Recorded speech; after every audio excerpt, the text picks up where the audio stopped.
1926 में पाकिस्तान के बलूचिस्तान में जन्मा एक लड़का अपने सपने पूरे करने मुंबई आ गया और महिम थाने में सब इंस्पेक्टर के तौर पर तैनात हो गया। और ये लड़का कोई और नहीं बल्कि राजकुमार थे। अब वो जिस पुलिस स्टेशन में थे वहां पर अक्सर बॉलीवुड एक्टर्स का आना जाना रहता था। एक बार पुलिस स्टेशन में डायरेक्टर बलदेव दुबे कुछ काम से आए। वह राजकुमार के बात करने के अंदाज से बहुत प्रभावित हुए और उन्होंने राजकुमार को फिल्म में रोल तक दे दिया। राजकुमार तो पहले से ही एक्टर बनना चाहते थे और उन्होंने नौकरी छोड़कर अपने पैशन की तरफ बढ़ना शुरू कर दिया। 1952 में उनकी पहली फिल्म रंगीली रिलीज हुई और फिर मदर इंडिया, हमराज और हीर रांझा जैसी करीब 17 फिल्मों में उन्होंने अभिनय किया। लोगों ने उन्हें इतना पसंद किया कि वह अमिताभ बच्चन से भी ज्यादा फेमस हो गए।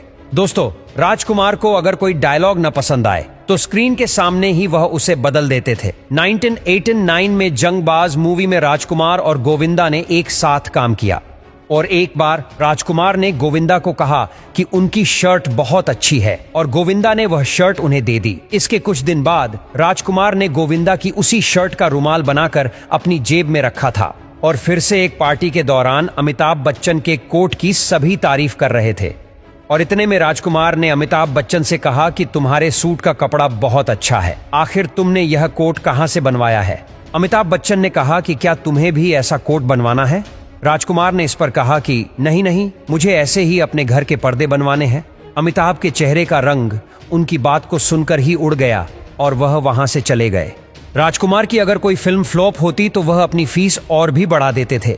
एक बार तो फिल्म मेकर प्रकाश मेहरा ने राजकुमार को अपनी फिल्म में लेने के लिए उन्हें अपनी फिल्म की सारी स्टोरी सुनाई, लेकिन राजकुमार अपना नाक दबाए खड़े रहे और जब स्टोरी खत्म हुई तो राजकुमार ने कहा कि तुम्हारे पास से बिजनौरी तेल की बदबू आ रही है।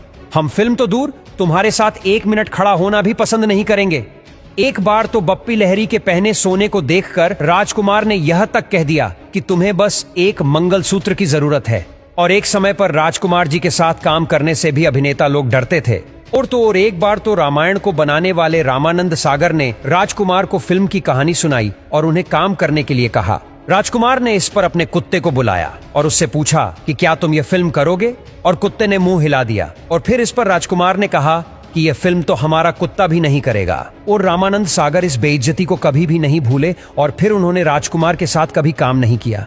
किसी का मजाक कर लेना या किसी का मजाक उड़ा देना, इन सभी बातों पर राजकुमार ज्यादा सोच विचार नहीं करते थे। उन्हें इस बात से कोई फर्क नहीं पड़ता था कि उनसे कौन नाराज है और कौन खुश है। वो बस अपना काम दिल लगाकर करते थे और दुनिया उनके हुनर की कायल थी। राजकुमार ऐसे कलाकार थे कि उनके सामने सलमान खान, अमिताभ बच्चन, गोविंदा और धर्मेंद्र जैसे कलाकार भी कुछ नहीं कह पाते थे।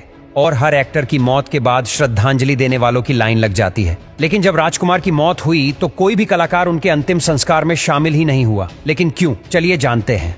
दरअसल राजकुमार ने फिल्म मेकर मेहुल कुमार को खुद कहा था कि मौत के बाद लोग फालतू की श्रद्धांजलि देने के बहाने दिखावा करते हैं। मुझे कोई भी बॉलीवुड का अभिनेता अपने फ्यूनरल में नहीं चाहिए। मुझे बस मेरे अंतिम चरणों में मेरा परिवार साथ चाहिए और इसीलिए उनकी कोई भी अंतिम शमशान यात्रा नहीं निकाली गई और न ही कोई मीडिया वाला उस दिन वहां पहुंचा और न ही कोई बॉलीवुड अभिनेता।